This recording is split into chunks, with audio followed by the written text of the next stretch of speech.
This is where I want to give a few disclaimers. So did anybody hear Rich Mulholland's talk around, oh, right, so now you're like, oh, Futurist, you're the one that Rich said that I shouldn't listen to, right?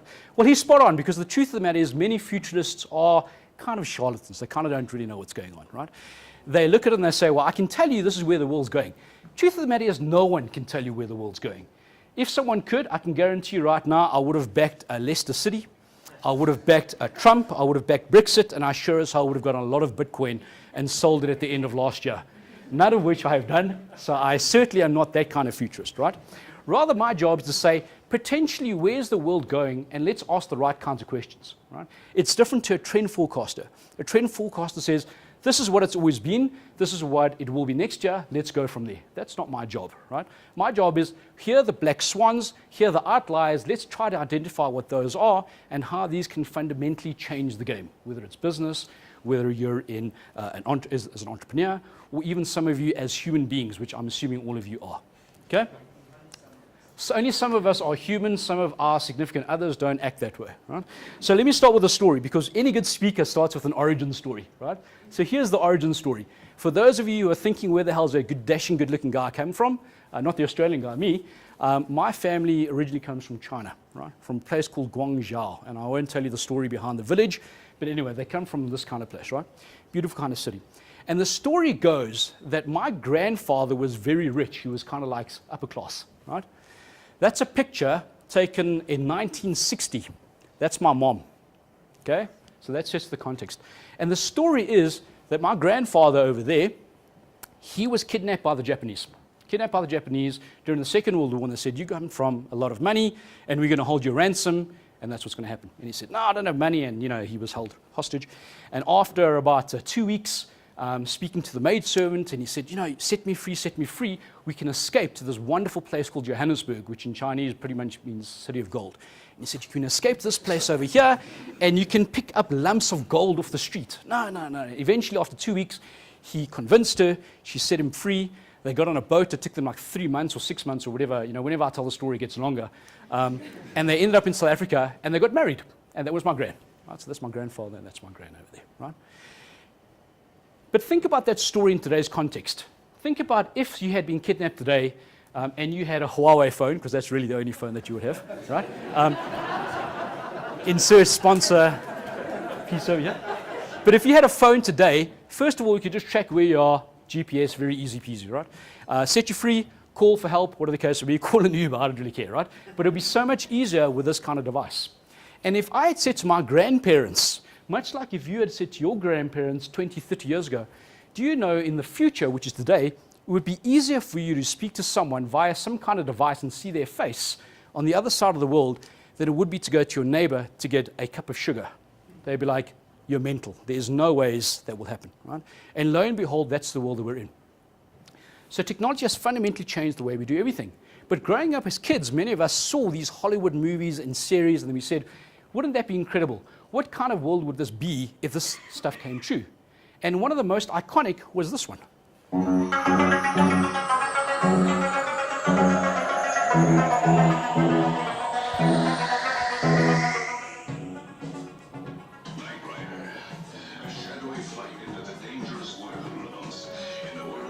Okay, I'm going to stop it over there because that's too much cheese. I know, and some of you guys are like, Kit is fantastic. Sorry, now you've given away your age. Because some of the millennials here were like, isn't that the Baywatch kind of guy? And everyone else was like, the Hoff. Okay, anyway. So that kind of technology, the self-driving car, Kit was amazing. And we watched that and we're like, oh man, it's never going to happen. Never. And what do we have? We have got this kind of thing coming through pretty much in the next 5 years. It's going to be mainstream, I think, right? And so if you think about the progression about my grandparents and the cell phone, how much longer do you think it's going to be before we have things like Star Trek or Cyborg in that terrible recent movie Justice League? But that's not the point, right? How long do you think it will be? Because like I just said, if you said to my grandparents cell phones, they'd be like, no ways. And if I say to you today, space travel and cyborgs, you'll be no ways. Right? So that's just the context of where we come from. Because we're in an incredible time. We live in a VUCA world. Does anybody know what VUCA means? Dylan, you're not allowed to answer. VUCA, anybody? You also can't answer, Darren. Nice try. Anyone else? Okay, this stands for, I won't go through everything in depth. You can join us tomorrow when I'm worth 1,480 Rand. I'll explain to you a little bit more. Right? But it stands for volatile, uncertain, complex, and ambiguous. This is the world that we're in right now, where up is down, left is right, where we have an orange person that's running the most powerful country in the world, right, that says, make America great, and all kinds of crazy things. Where we have the champions of an open trade market as China, right? It's absolutely ludicrous. Who would have thought these kinds of things would have happened, right? So the world is fundamentally changed, it's fundamentally different. But even that is not enough to drive home the point. Because a child being born today, Lou, your kid's 9 months old. The kid that you have today is going to grow up in a completely different world. Why? Because of technology, right? So if anyone's got a kid that's less than 2 years old, you've given them, I know you have, you've given them a phone, you've given them an iPad, and they work out how to use this bloody thing within like an hour, and you're like, what the F, right? Because they're growing up in a world that is fundamentally different to the world that we were born into. In fact, their world is going to be fundamentally different from the time they're born, so much so that they'll be exposed to technology from that moment. I want you to think about this. Alvin Toffler said, the literature of the 21st century will not be those who cannot read or write, but those who cannot learn, unlearn, and relearn. So my challenge in 20 minutes is, how do I get you to unlearn stuff? How do I get you to unlearn stuff? Sidebar, I've got a big problem with people saying that education is the problem. Education is not the problem. The problem is learning. I'll speak about that later, or perhaps at some other junction. So let's get started. So what am I going to cover? I'm going to talk about technology, I'm going to talk about business, and I'll talk about people. Everyone happy with that? Everyone okay? Am I speaking too quickly? We're okay. It's only in South Africa I can speak at this speed. In France, they're like 20%. In India, they're 35%. Change all up. Okay, let's get started. Technology. So this is again today where the world has fundamentally changed because of technology. Today already, this is old news. This is in February 2015. I can set an app on my phone, put it in my bed next to me on my phone, because we all sleep with our phones next to us. And as we toss and turn, the phone determines when we're waking up. We can now already get that phone to communicate with a smart plug. So as I'm coming out of REM sleep, I can smell coffee being brewed. So I'll wake up and the coffee's there. It's freshly brewed beans from Ethiopia. Right? Yeah, some of you guys are like, whatever. Then I go and I brush my teeth with my web-enabled toothbrush. Again, old technology. This is old stuff. This is in 2014. My web-enabled toothbrush analyzes how I brush my teeth. And it says, Craig, for whatever reason, you've been brushing your teeth at 10 degrees too much on the left-hand side, and you're wearing out the enamel on the side. Not only that, I've looked into your calendar, and I've made an appointment at the dentist for Tuesday at 10 o'clock. Right? Kindly confirm. That's where we're going with this kind of thing. Right? That's where technology is. And then we go and we get dressed. And we go put on a pair of smart underpants. Right? And this pair of underpants can measure heart rate, temperature, all this other kind of stuff. Right? So IoT, the fundamentals of this 4IR stuff that Rich said is already here, which I agree with, is changing even our daily lives. Now, underpants, don't know if you'd want to wear them. And by the way, ladies, they've got smart bras too, so it works both ways. That's a great joke. Over there, okay? But some of you are like, whatever. So let me really wow you. We've gone coffee, toothbrush, underpants. How about this? I'm not going to give you a story about this, right? Rather, I'm going to show you a video, but not that kind of video. All right, so not that kind of video. Get your mind out of the gutter. This video. Well, mankind has finally done it. There's now a sex-tracking wearable gadget. It's called the Icon, and it's marketed as the world's first smart condom, but it's not actually a condom at all. It's a ring that sits at the base of the condom, like a Fitbit for your man bits. Right. And machines are getting even smarter. So there's a machine called Alphago that was created by Google, or not created by Google, was bought over, a company bought it over. It played the European champion in a game called Go. Go is like Chinese chess. In chess, there's 20 possible permutations for every move. In Go, there's 200. So if you work out that entire decision tree, there's as many moves in Go as there are particles in the universe. They trained this machine called AlphaGo, and essentially they did something called recessive programming, and version 1, they trained version 1 against all the other ones. They became version 2. 2 played 1, became 3. 3 played 2, so on and so forth. It played the European champion, Lucidol, and it beat him 4-1. Okay, so we're at a tipping point over here. Then they said, okay, AlphaGo, what we're going to do is we're going to teach another machine called AlphaZero how to play chess. AlphaZero learned how to play chess in 4 hours. And AlphaGo, the big brother, couldn't beat AlphaZero. Okay, machines are getting very smart. And now we're learning without humans, because AI is now creating and sending messages in a language that humans can't decipher. Terminator, Skynet, anyone? Sound familiar? Right? So much so that Facebook in August of last year, shut down its AI robot after it created its own language. That's not completely true. There's a bit of a deeper story behind that, right? But the fact of the matter is Facebook were kind of freaked out where this machine was speaking its own language. And just recently, Sundar Pichai of Google said, AI is more profound than electricity or fire. So we are both sides of the spectrum. We've got the doomsday scenario and we've got the positive side. I'm more on the positive side like Rich is, right? But technology is changing where we know things are going. It's becoming like Hollywood predicted. So here are the key lessons from this very short section around technology. The first is don't be afraid of technology, embrace it. Embrace it, right? Because it's going to come. How do we allow AI to release us to be more human than less human, right? What makes today special is the intersection of the steep part of several S-curves, whether it's AI, whether it's robotic, whether it's blockchain. That's what makes this time different to others, right? And we can choose to be more human or we can choose to be more machine. I'll elaborate on some of these things a little bit more tomorrow, right? That's very key around the tech stuff. But I want to pivot very quickly because I've got about 10 minutes left to speak around business. So technology is cool, but some of us are business, we're entrepreneurs, we're business people, we're saying, that's cool. How does it affect us in the world of business? So I'm going to talk about Airbnb or Uber. Airbnb. Okay, Airbnb. So this is a process. Some of us know about this slide. But this is essentially what happens with many businesses where they fundamentally are getting disrupted through the creative economy. Has anyone seen this before so I can know from the gauge of the audience? One, two, okay, so I'll fly through this, right? So this is what happens with Airbnb, traditional hotel bookings, right? In the past, you'd have to call, you'd have to fax, you'd have to send in letters, all that kind of crazy stuff. The first thing that happens through this process of the 6Ds is it becomes digitized. What that means is every port of information around what the company does becomes a series of ones and zeros. Because it's a series of ones and zeros, I can put it onto this thing right now and you can appify it, right? So we get rid of all that data flow, those big papers, and we put it onto this thing. It becomes a ones and zeros, becomes digitized. Next thing becomes very deceptive because you speak to someone and you say, 10 years ago, 5 years ago, I'm going to go to France, I'm going to go to Paris, I'm going to go to Mauritius, I'm going to Lisbon, and I'm going to stay in someone's house.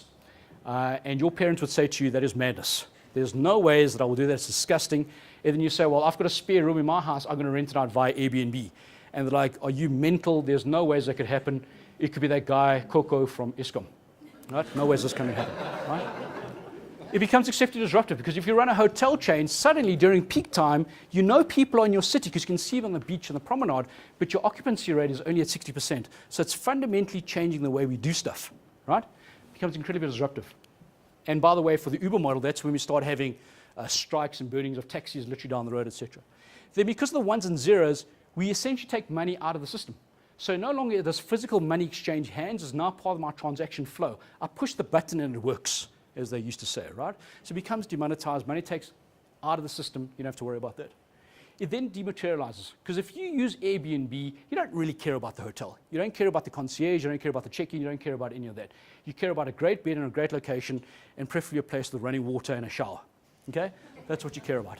Then finally, it becomes completely democratized. So anyone can rent out their room, and anyone can rent a room, right? That's the 6Ds. Track the same thing through, happened exactly the same with Uber, it happened the same thing with Netflix, happened the same thing with YouTube and music, right? So if you're an entrepreneur, think about creating what's called a platform business that leverages this kind of stuff off, okay? And as any good futurist, Airbnb, that's the one that I thought you would choose. So this is a map of Paris. The blue dots are where you can stay at a normal hotel. The red dots are where you can stay at an Airbnb. Now suddenly you're saying to yourself, if you're one of these dots over here, my competition isn't 10 times, it's 100 times. What do? And Brian Chesky, who was in one of the first slides that I showed, said this 4 years ago. 4 years ago, he said, Marriott wants to add 30,000 rooms this year. We will add that in the next 2 weeks. Pause for a second, and irrespective of what business you're in, how do you add 30,000 clients in 2 weeks? If I gave you that challenge for the ticket tomorrow, how do you do that? The answer is you can't unless you're in a platform business and you don't allow your clients, or rather you do allow your clients access to your platform and your service. Right? Mandatory slide from any speaker nowadays. It's a world beyond collaboration. What does that mean? Larger software vendors don't write apps. Popular media owner creates no content. Retailers have no stock. Taxi company has no taxis. Accommodation provider has no real estate. You've seen this kind of thing before. Telco has no infrastructure. Cinema has no cinemas. Well, movie house has no cinemas. It's a world that's fundamentally changed. In our country, the biggest electricity provider has no electricity. Right? Different story, yes? Whatever. Anyway, mandatory, right? So this will be moving beyond ownership. But what underpins all of this is the drive towards data, as the car guys have worked out, right? It's not about the car. It's not about the car that Tesla's trying to make, or Uber, self-driving cars, it's Google. It's not about that. It's not about the car itself. It's about saying how do we move from horsepower to computing power with 12 trillion operations per second. You're driving a computer nowadays. Because what they try and understand is how to create platforms, and they don't have a marketplace of 1 million or 1 billion. They've got a marketplace of 1. But they serve one market 1 billion times differently. And that's the power of data that underpins all this kind of stuff. So the key lessons by our dear South African friend who I met in San Francisco. Story about that over drinks later, right? Access beats ownership. In this world, some of us used Uber. I don't care about it. Why do I need to own a car? I need access to that car, right? It's more important to have access over ownership. No one buys DVDs of movies anymore. You might get it off Netflix if you do it all. Be the ultimate generalist. Understand how you play in the ecosystem, understand your strength, but understand how to create partnerships, right? And more importantly, I heard this one in Seattle, the CEO of Convoy, who's essentially trucks for Uber for trucks. He said this: fall in love with the problem, not the solution. Fall in love with that thing that you wanted to solve, not in your own solution that you think is better, and you iterate that because you have creep. Okay, we're almost there. How are we doing with time? Good. Good. Okay, cool. So, last part. If that hasn't said anything to you, let's talk about humanity, at least for the 92 of you that are in the room. The other 3 I can't speak to because, you're not humans, right? So this is where we're going, beyond human. First of all, again, there's a recurring term, Asian people. We're all good looking. This dude. Is that you? It will be me, I'm hoping. I've got the geeky glasses, right? So I was going to say something. Never mind. We'll keep that one for later, right? He's 50 years old. She's 49 years old. Okay? So already the concept of age is being fundamentally changed. So much so, I know you're like, hey, 50-year-old, how you doing? Yeah, right? World Health Organization has classed this. You're now, if you're under the age of 65, you're classed as youth or young people. That is, that 100 years old is now the long end of the spectrum. So we need to change our paradigms. We need to think about stuff differently, right? Think about 10, 20 years ago. A 60-year-old 10 years ago was old. Now the 60-year-olds are what? They're still running around. They look like that. They're going to gym. They bench press more than you. They run past you when you're doing a marathon. They cycle past you when you're doing the 94.7 that takes you 6 hours. Your pedal break demand. Cool. The point is the world is changing, right? So we're getting older. And in Japan, this is now a real thing. Because in Japan, they sell more adult diapers than they do baby diapers. Never mind the social, economic challenges around population growth, which we'll speak about a little bit tomorrow. But in this movie, Jurassic Park, remember this movie? Great movie for some of us. We remember DNA. We'll extract the DNA from the mosquito that was in the amber. We saw this and we said, oh man, that'd be spectacular. And what are they doing now? They're doing this kind of thing already to some degree with mammoths, right? They're doing this with mammoths. But it's more than that. It's something called CRISPR. Has anybody heard of CRISPR? Okay, so some of you do, right? So I won't go too much into the specifics, but CRISPR essentially allows, at a very layman term, it allows scientists to look at human DNA, in fact, any living DNA, and replace it with other DNA. So what that means is they can find faulty broken DNA, whether it's cancer, whether it's HIV/AIDS, whether it's a mosquito with malaria, and they can cut that DNA out. And it is literally the start of where we're going, which is the eradication of cancer, of AIDS, and maybe even the common cold, right? They were nominated for the Nobel Prize. They didn't win. Okay? And there we go. 2 years ago, a year and a half ago, they've really now cut out HIV genes out of live animals. So I think this is something that fundamentally will change the way we do stuff, because it's not just the health benefits. It's now we're entering into that weird age of customized babies that run like Usain Bolt and look like Brad Pitt, that have the whatever, I can't carry from. I don't know if Hollywood people, right? But the point is, this is where we're going in this world. Because what this means is in 2012, Time magazine said 2045 was the year we were going to become immortal. That's what they said. Then Ray Kurzweil came along and he said, never mind CRISPR and exponentials and living longer, access to medication, etc. He says it's going to be 2029. So 11 years from now, we may start seeing signs of living forever, right? That's the world that we're in. But let's take it a step further, because there was a movie called Ghost in the Machine that was popularized last year called Ghost in the Shell, where it had this lovely lady. And essentially the premise of the movie is she dies and they bring her back inside another body. Okay? That's the premise. You guys still like, what the hell's going on? I'm getting no feedback from you guys like, what is he speaking? That's cool. That's cool. That's cool. But in this movie, they bring someone back to life. Now I'm going to explain to you very quickly how you can do that today. Okay? And this is how you do it. You do it through social media. So you may have heard the guys from Facebook's previous, I think it's the chairman, he said that it's changing our brains, we're fundamentally different. This is how you do it. Fred and I, let's assume that we're best buddies, we've known each other for 30 years, right? And I die today. Fred misses me so much, he misses me so much. And he says, I wish I could have a conversation with Craig because he's so witty and he's so humorous, such insight, and I wish I could somehow speak to him. So what he does is he subscribes to some kind of online service, whatever you want to call it, right? So call it bringalive.com, I don't really care what it is, right? And he subscribes to a service, and in this service he opens up all his social media interactions, Twitter, Facebook, Snapchat, Instagram, whatever the hell it is, all these crazy things, and he feeds this to a machine, and the machine has AI, and it starts understanding how I would respond in a certain situation back to him. Right? So it starts understanding my mannerism, my tones, all that kind of thing. He then says to Kaylee, you are friends with Craig too. Please open up your social network so we can get more, because the shared experience that we have is a different shared... that's so awkward. It's a different shared experience that we have, right? And so on and so forth. So we open up to this entire room all the different shared memories that I experienced with all of you, whether it was university or high school or that time that you bailed me out when I was drunk, or it doesn't make a difference, right? This machine starts learning. And for all intents and purposes, when you now start speaking to this machine, this entity, you won't be able to know if it's me speaking back or if it's the machine speaking back. Because it would have understood not just the memories, it would have understood what I would have said and what I may have said. And that's how you bring someone back from the dead. Think that's crazy? Crazy scientist says that, we'll be able to do this with frozen brains in 3 years' time, right? So it's not that bad. Then the ultimate matrix story, the whole story about the matrix, all that kind of stuff. We live in a matrix, blue, yellow pill, all that kind of stuff.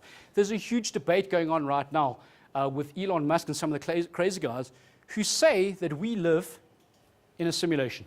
This is what the argument is. And this is perhaps the craziest thing that I can share with you tonight. So this is the theory at a very high level, right? The theory is this. Elon Musk said this, and if you want to have some fun and blow your brain, go find the YouTube clip. This is essentially what he said. He said, guys, if you think about it, 20 years ago we had a game called Pong. Pong, a little paddle game, and you hit the ball, all that kind of stuff. It was really cool back in the day, by the way. That's what we had.